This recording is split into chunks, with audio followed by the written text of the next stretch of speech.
അസ്സലാമു അലൈക്കും. സൈനു കിച്ചണിലേക്ക് എല്ലാവർക്കും സ്വാഗതം. ഇന്ന് പെരുന്നാളിനുണ്ടാക്കിയ നല്ലൊരു പുഡിങ്ങിൻ്റെ റെസിപ്പിയുമായിട്ടാണ് വന്നിട്ടുള്ളത്. ഇനി ഈ പുഡിങ് ഉണ്ടാക്കുന്നത് എങ്ങനെയാണെന്നൊന്ന് കണ്ടു നോക്കാം. പുഡിങ് ഉണ്ടാക്കാനായി ആദ്യം തന്നെ ഒരു ബൗളിലേക്ക് ഒരു പാക്കറ്റ് ഫ്രഷ് ക്രീമാണ് ഒഴിച്ച് കൊടുക്കുന്നത്. ഇനി അതിൻ്റെ കൂടെ തന്നെ 1/2 കപ്പ് മിൽക്ക് മെയ്ഡും കൂടി ചേർത്ത് നല്ലതുപോലെ ഒന്ന് മിക്സ് ചെയ്ത് മാറ്റി വെക്കാം. ഇനി ഒരു പാത്രത്തിലേക്ക് ഒരു പാക്കറ്റ് പാലാണ് ഞാൻ ഒഴിച്ച് കൊടുക്കുന്നത്. ഈ പാലിൻ്റെ കൂടെ തന്നെ 1/2 കപ്പ് മിൽക്ക് മെയ്ഡും കൂടി ചേർത്ത് കൊടുക്കുന്നുണ്ട്. ഇത് നല്ലതുപോലെ ഒന്ന് മിക്സ് ചെയ്തതിന് ശേഷം നമുക്ക് ഫ്ലെയിം ഓണാക്കി കൊടുക്കാം. ഇത് മധുരം കുറവുണ്ട് എന്നുണ്ടെങ്കിൽ കുറച്ചും കൂടി പഞ്ചസാര ഇട്ട് കൊടുക്കാം കേട്ടോ. ഇനി നമ്മുടെ കയ്യിൽ മിൽക്ക് മെയ്ഡ് ഇല്ല എന്നുണ്ടെങ്കിൽ പഞ്ചസാര ഇട്ട് കൊടുത്താലും മതി.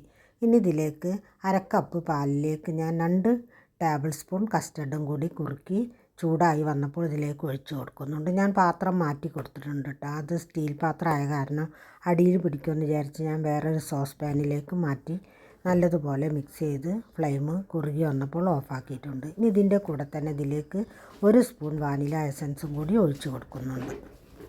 പുഡിങ് സെറ്റ് ചെയ്യുന്ന പാത്രത്തിലേക്ക് നമ്മൾ ആദ്യം തന്നെ ബ്രെഡ് 2 സൈഡും കട്ട് ചെയ്തതിന് ശേഷം നമുക്ക് ആ ചുവപ്പ് കളറൊക്കെ മുറിച്ചെടുത്തതിന് ശേഷം നല്ലതുപോലെ നിരത്തി വെച്ച് കൊടുക്കാം. എന്നിട്ട് അതിൻ്റെ മുകളിലായി നമ്മൾ ഉണ്ടാക്കിയെടുത്ത ഈ കസ്റ്റർഡ് ചൂടോടെ തന്നെ ഒഴിച്ച് കൊടുക്കാം. എന്നതിന് ശേഷം വീണ്ടും ഇതുപോലെ തന്നെ ബ്രെഡ് വെച്ച് കൊടുത്ത് വീണ്ടും ഈ കസ്റ്റർഡ് നല്ലതുപോലെ തന്നെ ഫുള്ളും 2 സൈഡിൽ കൂടി ഒഴിച്ച് നല്ലതുപോലെ ഒഴിച്ച് കൊടുത്തതിന് ശേഷം ഇനി ഇതിൻ്റെ മുകളിലായി നമ്മൾ ആദ്യം മാറ്റി വെച്ചില്ലേ പിന്നെ ഫ്രഷ് ക്രീമും മിൽക്ക് മെയ്ഡും കൂടി, അതാണ് 3ാമത്തെ ലെയറായിട്ട് ഇതിൻ്റെ മുകളിൽ ഒഴിച്ച് കൊടുക്കുന്നത്.